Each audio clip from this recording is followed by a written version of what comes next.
Hello all. Today క్లాస్‌లో నేను ఏం ఎక్స్‌ప్లెయిన్ చేస్తున్నానంటే, ఒక గూగుల్ నుంచి ఒక పిక్‌ని తీసుకొని బ్యాక్‌గ్రౌండ్ ఇమేజ్ కింద ఎలా సెట్ చేయాలి.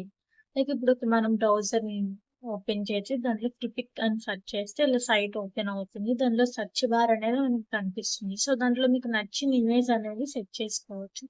సో, ఇప్పుడు నేను 'ఐ లవ్ యూ మామ్' అనే ఇమేజ్‌ని సెర్చ్ చేశాను. ఫర్ ఎగ్జాంపుల్ లైక్ ఇప్పుడు చూస్తుంటే ఒక ఇమేజ్‌ని సెర్చ్ చేసి దాన్ని open image in new tab అనేది క్లిక్ చేశాను.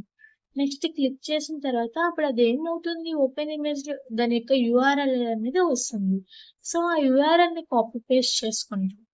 సో, లైక్ ఆ ఇమేజ్ యూఆర్ఎల్ అనేది కాపీ చేసిన తర్వాత దాన్ని మనం ఏం చేస్తాము, లైక్ మీకు ఆల్రెడీ తెలుసు కోడ్ ప్లే గ్రౌండ్‌లో కార్డ్ అనే కంటైనర్‌లో బ్యాక్‌గ్రౌండ్ హైఫెన్ ఇమేజ్ పెట్టాం కదా! సో, దాంట్లో కాపీ పేస్ట్ చేసి రన్ చేసినట్లయితే గనుక మనకి ఇమేజ్ అనేది ఎగ్జిక్యూట్ అవుతుంది.